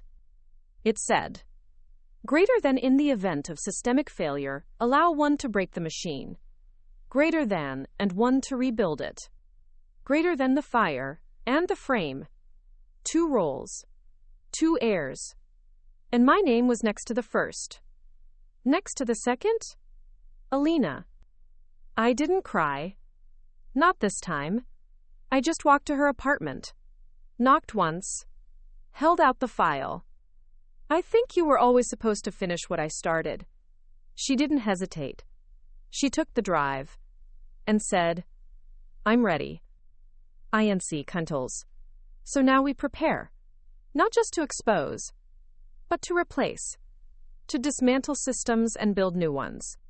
Ones not poisoned by legacy, but forged in clarity. I'll still be here, still watching, still naming. But this fight, this next war, it belongs to her. And she's not just fire. She's precision. She's the frame. There's a moment when legacy stops being something you inherit and becomes something you define. For me, that moment came in silence. Not courtroom drama, not headlines or handcuffs. Just a blank page, a cursor blinking, and the weight of what I'd survived pressing against the inside of my ribs. But for Alina, the moment was noise. And she was ready. She launched the Reframer project on a Thursday. By Friday, it was global. Its mission was both simple and seismic. Greater than rebuild what power destroyed. The Reframer wasn't just a nonprofit. It was an infrastructure. A digital backbone for whistleblowers, policy rebels, reformed insiders, and structural exiles. The ones who weren't afraid to name the rot because they'd eaten around it their whole lives. Its first success? A code liberation tool that reverse-engineered educational bias in youth testing systems. Within 6 weeks, 5 states paused their ranking models for reassessment. By week 12, a task force in Finland cited Reframer's analysis in parliamentary review. And by month 6, Reframer was invited to the OECD. Not bad for a woman they once called a footnote to a scandal. I sat in the back row of her first public summit. She didn't know I was there. She stood in front of a hall of stone-faced auditors and skeptical policymakers and made them listen. Not with volume. With velocity. Every word sharp, every pause intentional, every statistic backed with a survivor's voice. And when she closed, she said this: "Greater than accountability is not revenge. It's oxygen. You can't breathe in a system that never exhales the truth." And the room rose. I wept. Quietly. Because I knew then what my father had always hoped, but never said. Legacy, when reclaimed, becomes a tool. And in the right hands, tools build futures. But while we built, the opposition mutated. Legacy Analytics rebranded. New name, new board, same poison. They called themselves Noviants, a name so slick it practically slid off lawsuits. Their new pitch? Augmented behavioral wellness for next-gen learners. Their new front? A think tank called Lumen. And the new figurehead? Not Van. Someone worse. A woman named Dr. Adeline Roark, a clinical ethicist with a warm smile and a darker past. She had once authored an unpublished white paper suggesting consent could be, quote, contextualized in minors, if the outcome metrics were structurally favorable. Translation: if the data looks good, the kid never needed to agree. We had our new face of the machine. Lena pulled every thread on Roark. What we found was staggering. She'd ghostwritten reports for 2 ministries of health, served as private ethics counsel for 3 pharmaceutical mergers, and sat on the advisory board of a Marrow Shell Foundation 12 years ago. She wasn't new. She was next. Next-tize Mox. Alina didn't blink. She drafted the Roark files. An exposé. Documented, verified, devastating. But she didn't publish them. Not yet. Because she wanted something bigger. She wanted Roark to see them. To know we had the truth. To invite her to respond. And she did. A live panel. Televised. 2 microphones. Alina on one side. Roark on the other. I sat backstage. Hands shaking. This wasn't a courtroom. There were no objections. No gavels. Only narrative. Only perception. Only war in words.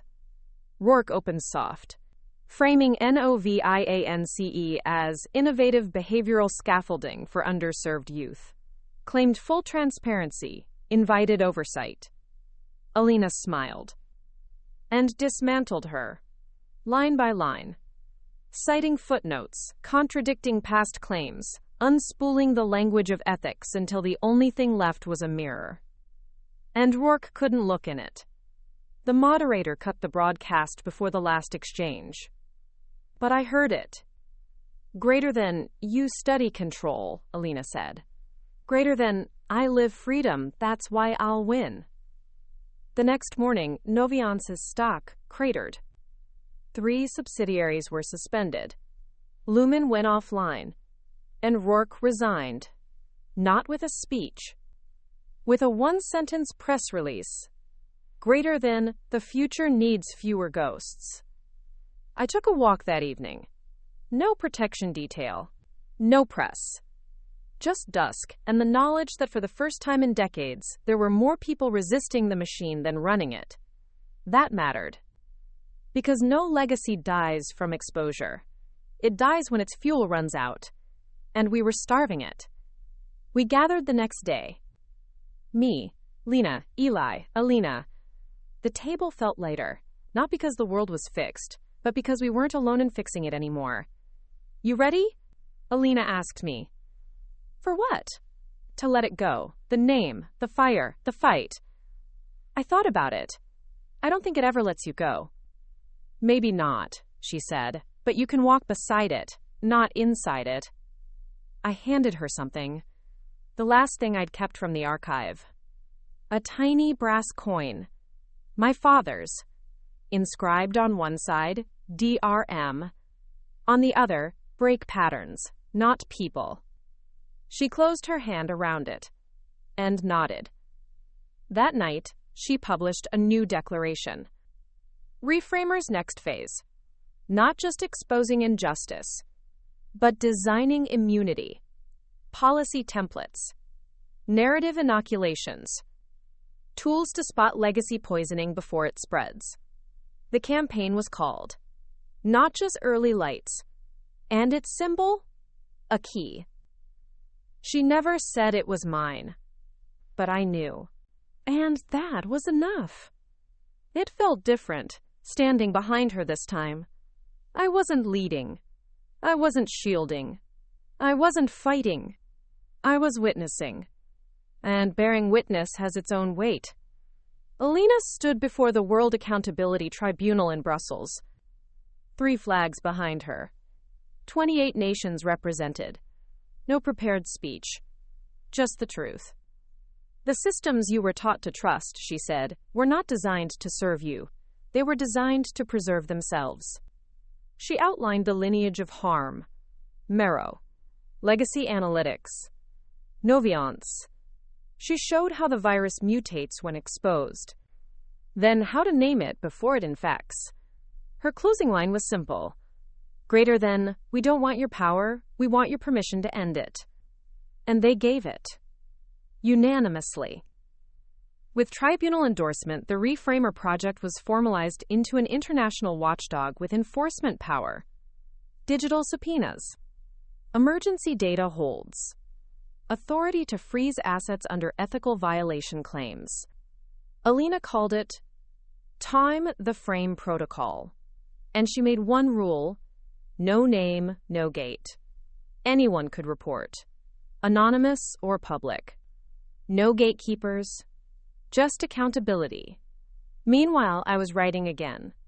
Not exposés. Not manifestos. Letters. To survivors. Dozens, then hundreds. Each one different. Each one private. Some replied. Most didn't. But I kept writing. Because sometimes the system isn't what you rebuild. It's the people inside it. One by one. Word by word.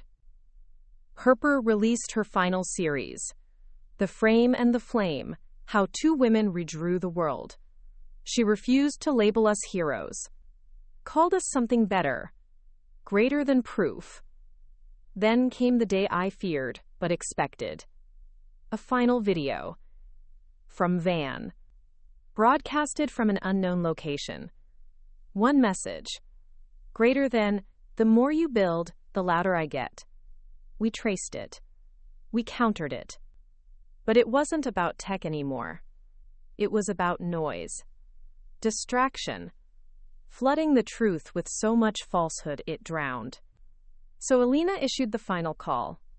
And times to more ethical blackout. 48 hours. Across every Reframer partner. No posts, no statements, no responses. Just silence. Let the machine scream. We wouldn't echo it. And after 48 hours, we returned. With clarity. The backlash faded. The copycats fell. The noise ran out of fuel. And Reframer stood taller. Not because of outrage. Because of resolve. Alina traveled the world then. Set up cells in Manila, Accra, Toronto, Seoul. Brought survivors into the design phase, not just as voices, as architects. And every time she opened a new hub, she left behind one item, a glass cube. Inside it, a printed number. Legacy factor score nullified. A reminder that systems are only sacred if we let them be. And me? I taught one last semester, then disappeared again. Not to hide, to listen. The final chapter of the ledger wasn't mine to write. So I wrote its epilogue, a book called Titled Rebellion, published without fanfare, printed by a cooperative, given away for free. The last line simply read, Greater than, we weren't built to inherit. We were built to refuse. This morning I received a letter. Handwritten. Signed only. Greater than M. Inside. Greater than, you did more than survive us. You outgrew us. I'm proud, even if I never said it. Your mother. And that was the last ghost. Exorcised without war. Without fury. Just acknowledgement. Kanban. Today, Alina launched a global archive. A searchable database of every erased name. From every project. Every trial. Every harm. They called it the Remembering Threes Anons, and carved on its digital entrance, greater than, you were always real, even when the system said you weren't. So here we are. The Marrow name is gone. The trust is a ruin. The fire burned the blueprints, and the frame built something stronger. If you're reading this, you're not too late. The fight is never over. But you're never alone. Watch the ledgers. Light the match. And if needed, be the key. 2 more great stories are next. Don't miss them. Subscribe and turn on notifications. I never thought there would be anything after the end. But stories don't end. They just echo. They ripple outward. Into classrooms, into courts, into code, into the lives of people who needed one proof that systems can be rewritten. And somehow, in all the chaos we tried to fix, we created something we never planned. Continuity. 6 months after the Frame Protocol's ratification, a letter arrived at Reframer's main office in Geneva. No signature, no country of origin, no digital trail. Inside was a photograph. A child, maybe 9 years old, in a worn hoodie, holding a small printed card that read, asterisk, I am not a number. Asterisk. On the back. Greater than, you don't know me, but I know what you stopped. Thank you. Alina framed it. It hangs in every Reframer hub now. Not as a trophy. As a compass. The world didn't stop turning. It twisted, convulsed, adapted. New players emerged. Different names, different PR strategies, same sickness. Only now they couldn't hide. Not for long. Because every one of us who had been forged by the Marrow reckoning had learned the shape of rot, and more importantly, how to expose it. Alina's new initiative was called Noper Frame Forge, a build school program for young activists, engineers, teachers, regulators. Not just to fight what's wrong, but to design what's next. I watched from the wings. Guest lectured once. Left behind a copy of Asterix the Quiet Rebellion on every seat. It became part of the curriculum. I never returned. Not because I wasn't proud, but because I wanted the future to take up space without mine hovering beside it. Meanwhile, Eli transitioned Atlas into a public cooperative. User-owned. Run by an independent board of survivors, tech monitors, and educators. The last Marrow asset dissolved into something communal. Something useful. Something alive. He called it the Ghost Library, a database of systems once used to control, now annotated for resistance. Lena married a woman named Zia in a tiny vineyard near Florence. They kept it small. Only 8 guests. One of them was me. Another was a girl named Nora. Yes, that Nora. The student who'd handed me a flash drive in Manchester what felt like a century ago. She ran Frame, FORGE's digital defense program now. They called her the Lockpick. She called Lena Boss. And me? She called me Firestarter. I didn't correct her. Alina traveled less after that. She focused on legislation. On embedding Reframer's policy infrastructure into global charters, school boards, labor platforms. She stopped giving speeches and started writing. Her book, Pattern Makers. It opened with one sentence. Greater than systems aren't gods, their habits. And that line alone redefined how law students studied institutional harm. I still wrote too, sometimes under a pseudonym, sometimes not. I taught one more course, one last masterclass called Summed Memory as Weapon, 3 weeks only. But every seat filled, and one of the students emailed me afterward. Greater than, your voice made me want to see mine as something I could trust. It hit harder than any award, any headline. Because that had always been the hardest part. Trusting that what I'd seen, what I'd endured, wasn't just trauma. It was direction. A memorial was held in Prague for the unnamed victims of behavioral trials from the Marrow and Legacy Analytics era. It wasn't public. It wasn't politicized. Just survivors and their descendants. We lit candles, placed them on a black granite wall that bore no names. Only a phrase carved in every language spoken by those harmed. Greater than I remember you. No logos. No claims. Just memory. Just light.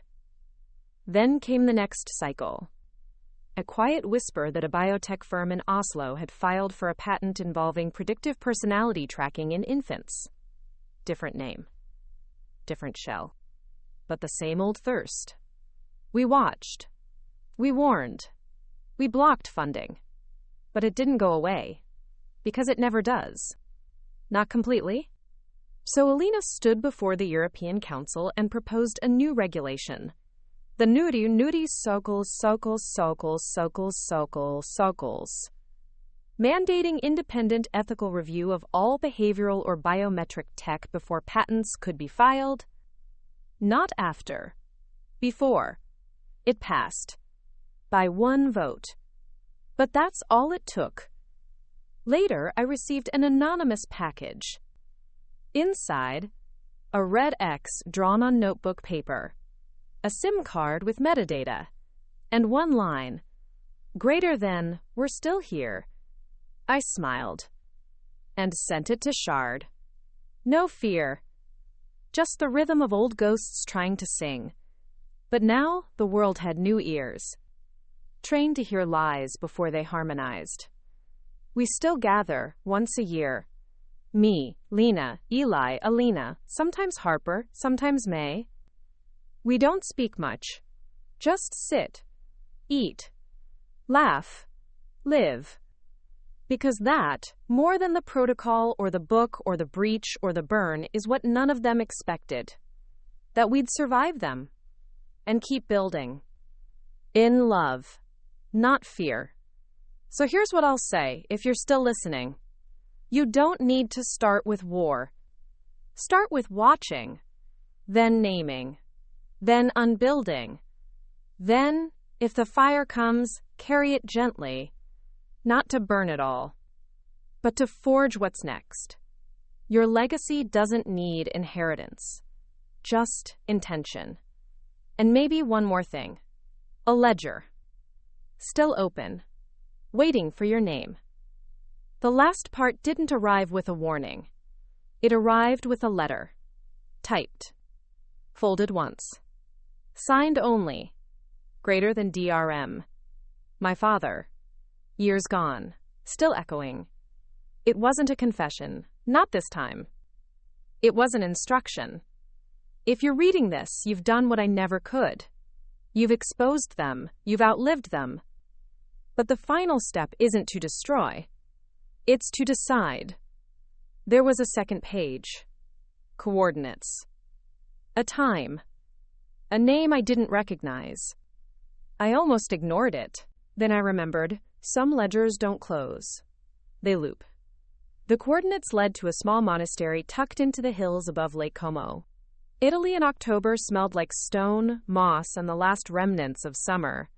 The name was Sister Mariana. She greeted me like she'd been waiting 20 years. Led me to a stone vault beneath the chapel. Inside, a single case.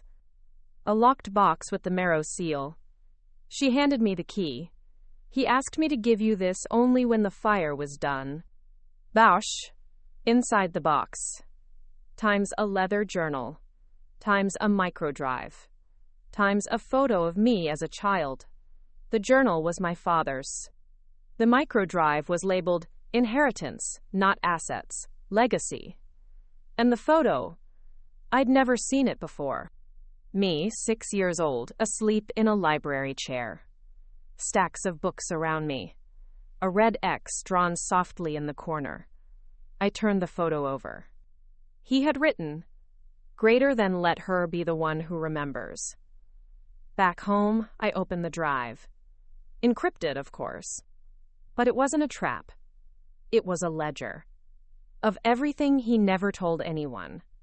The original Marrow contracts. Proof that he'd been forced to comply or lose everything. Transcripts of meetings where he argued, quietly but persistently. A letter to my mother. One that never reached her. And at the end, greater than I wasn't brave enough to stop it, but I tried to buy time. You've spent it well. I cried. For the first time in over a year. Not because I was mourning, but because I was finished. I called Alina. Told her about the vault. The drive. The final message. She said nothing. Just listened. Then said, "Come speak with me, one last time." So I did. We stood on stage together in Geneva. One generation handing off the baton. No podiums, no press. Just a room full of quiet fighters. Policymakers. Youth activists. Survivors. System hackers. We told them everything. The rot. The rebuild. The cost.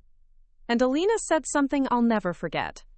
Greater than, if you're waiting for someone to save you, stop. If you're hoping someone else will change it, don't. Look at your hands. They're already holding the tools.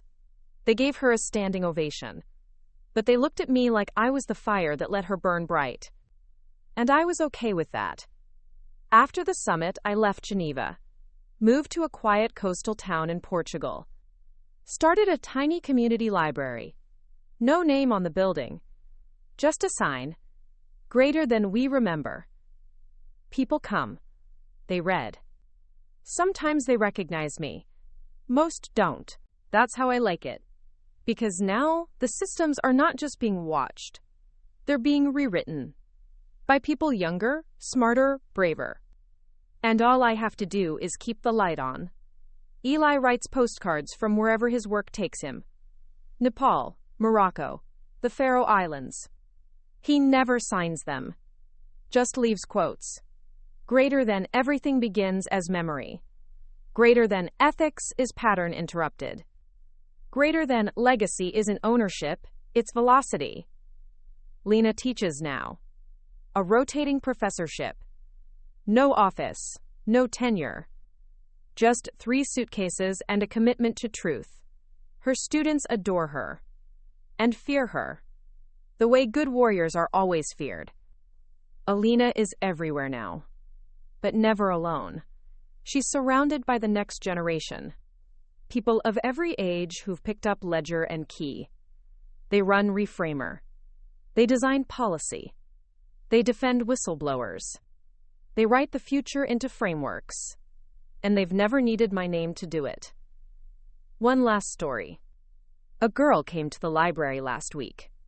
Maybe 13. She asked if we had books on systems. I gave her asterisk pattern makers. She read it cover to cover in 2 hours. When she brought it back, she asked, "How did they build something better after everything broke?" I thought for a long time. Then said, "They remembered who the system was supposed to serve, and made sure it did." She nodded. And whispered, "I want to build something too." And I think maybe that's all we ever wanted. To give someone else the match. And the map. And the memory. And trust they'll do better. Because they already are. They already have. They already are. So here's the true ending. There isn't one. Just the next ledger. The next name. The next refusal. Because fire ends rot. But it also gives light. And we? We lit the first match. 2 more great stories are next. Don't miss them. Subscribe and turn on notifications. There shouldn't have been a part 16. Everything had been tied off, archived, handed over, or buried. But closure, it turns out, is a luxury of fiction. The truth? Legacy ripples. And sometimes it resurfaces not as a threat, but as a question. I received an invitation. Hand-delivered. No name on the envelope. Just a seal. Reframers. But an older version, one we hadn't used in years. Inside. A ticket to Nairobi. A GPS pin. And 4 words written in a hand I didn't recognize. Greater than, the silence ends here. Alina didn't send it. Lena hadn't either. Eli was already in country, chasing down remnants of a private data exchange clearinghouse operating under the radar. But when I asked around, no one claimed the message. Still, I went. Old instincts. Or maybe just unfinished business. The coordinates led to a concrete block studio hidden between shipping containers in the sprawl of Eastlands. Inside, 2 long tables, 20 laptops, solar panels on the roof, and a wall covered in printed screenshots. Whistleblowers. Not from the Marrow lineage. Not from Van's revival. These were new. Fresh.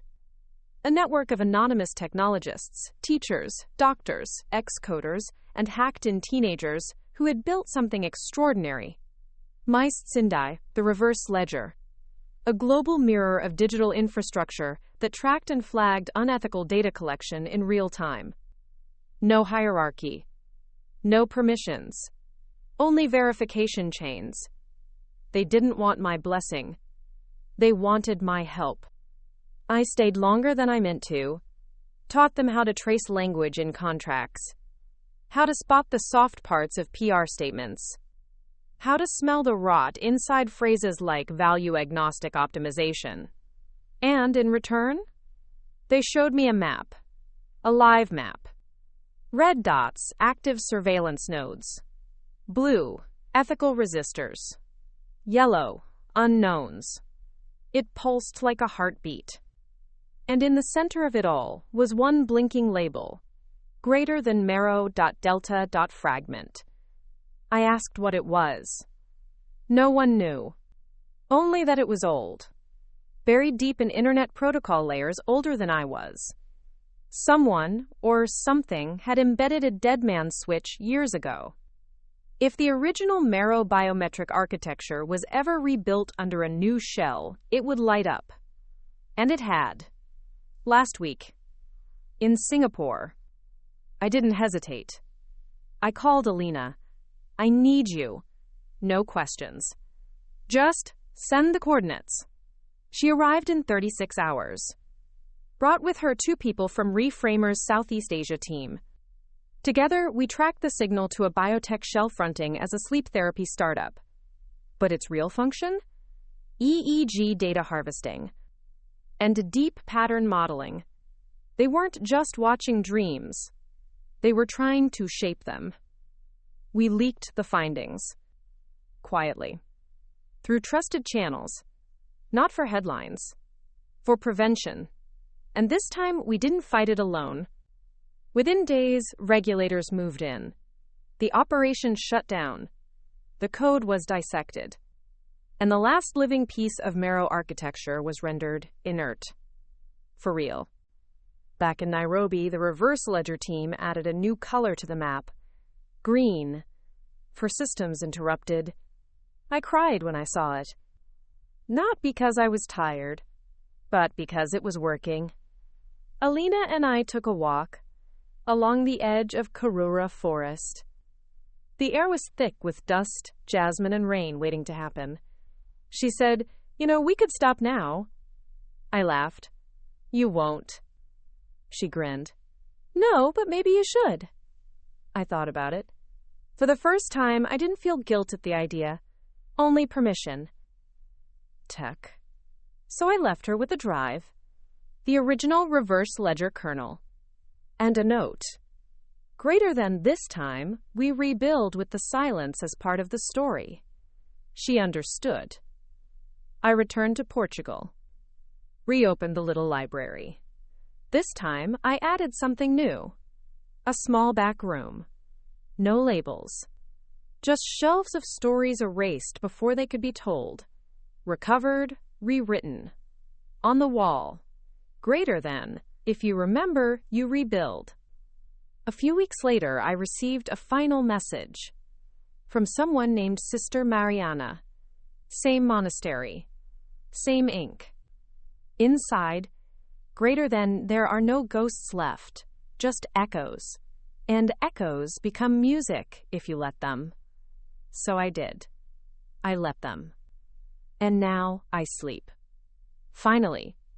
Because I know the fire didn't die. It became a signal. And across the world, someone's picking it up. Right now. There were always going to be aftershocks.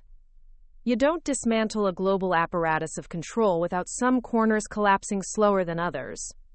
But this one didn't collapse. It adapted.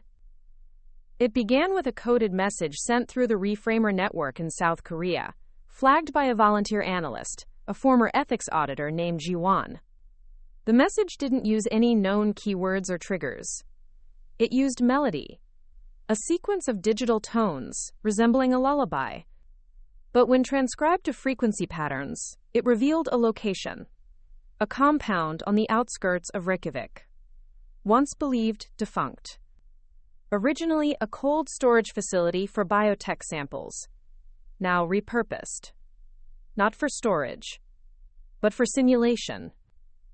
The lab was building neural environments, digital cognitive mazes designed to simulate childhood decision-making under external influence. In short, they were testing how far personality could be nudged without the person knowing. It wasn't illegal. Yet.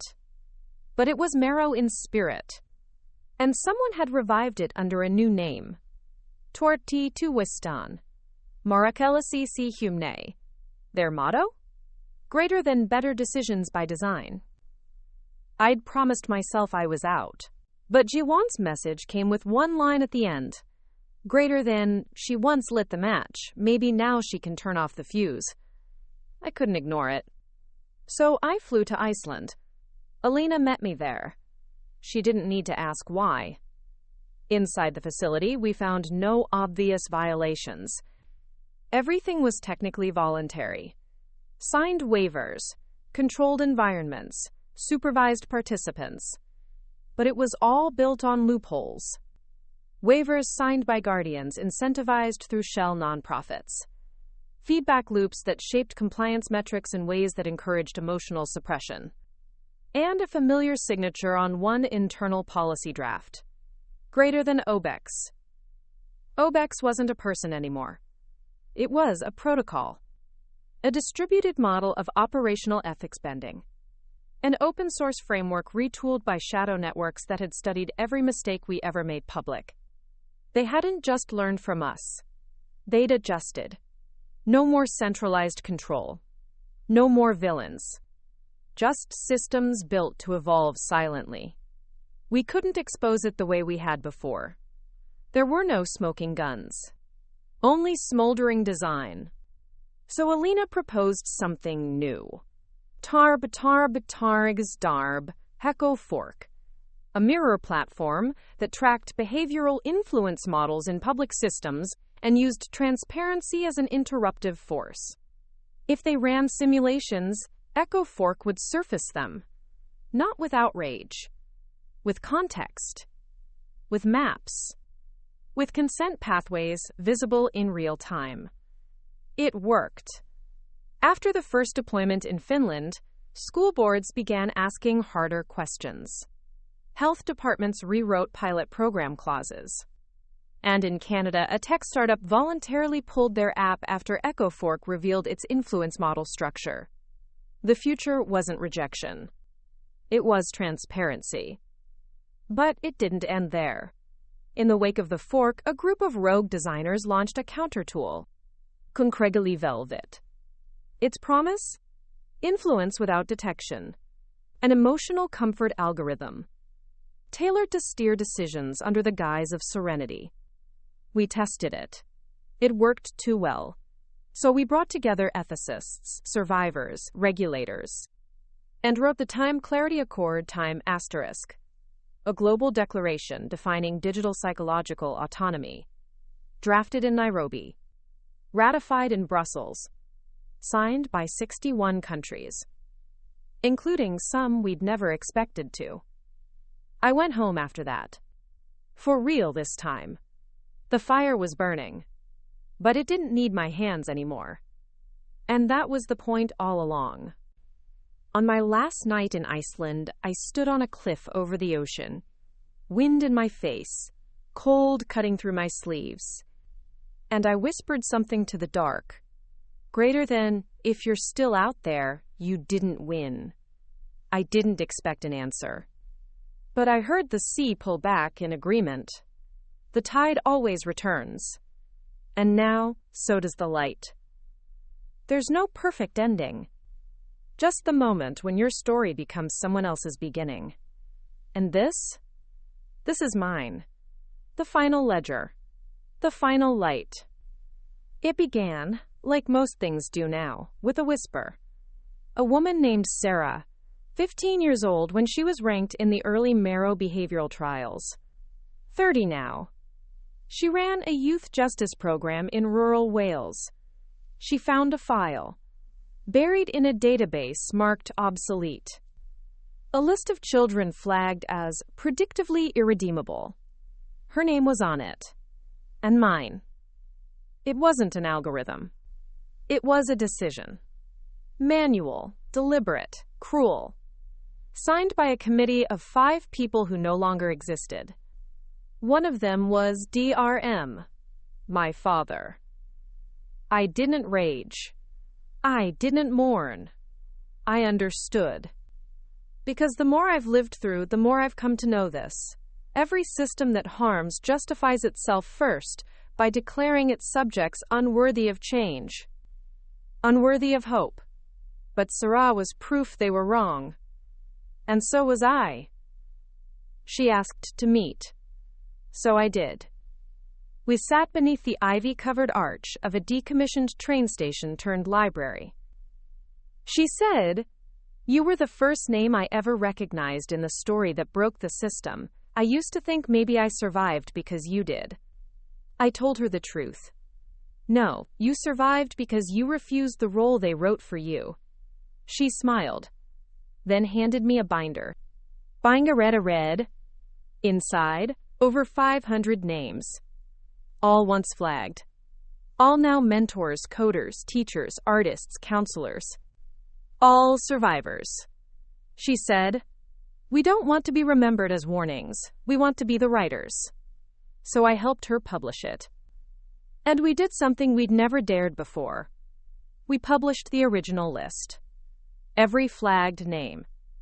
Every fake metric. Every false prophecy. Redacted only to protect, not to hide. The world needed to see what erasure looked like, so it would never look away again. The reaction was quiet, not because no one cared, but because everyone did. Letters poured in, not from politicians, from parents, from siblings, from people who had always suspected something was done to their loved ones. Now they knew, and now they could begin again. The last task fell to me, the last decision. Reframers Board offered me a ceremonial title, Honorary Founder, Lifetime Advisor. I declined, not out of pride, out of principle. I told them, my legacy isn't a seat, it's a signal, and it's yours now. So I signed one final document, resigning every official post. Then I walked out into the night. The moon was bright. No clouds. I sat on a bench by the river. No one knew I was there. And that anonymity tasted like freedom. A child walked past. 10, maybe 11. She stopped, looked at me, then asked, "Are you the woman from the book?" I smiled. "Which one?" "The one who told the system no." I nodded. She sat beside me, quiet for a moment. Then she said, "I'm building something." I asked what. "A school, but not like normal ones, one where no one gets graded, just understood." I said, "That sounds impossible." She replied, "You made the impossible smaller." And I realized this was it. Not a monument, not a headline, but a spark. Passed. A week later, I left the city. No announcements, no posts. Just a note to Alina. Greater than, let the echoes fade, let the melody take root. She wrote back. Greater than, they already have. Others. In the mountains of northern Spain, I found an old farmhouse. I restored it slowly, day by day. Not for others. For myself. The fire in me had always been fierce, but now it burned soft, like a candle kept for company. Sometimes I write. Sometimes I garden. Sometimes I just sit and let the silence speak. It never did before, but now it tells me things. The world didn't break. It cracked to let new things through. Nipes, you were one of them. One last story. I received a package. No return address. Inside, a book. Hand-bound. Title.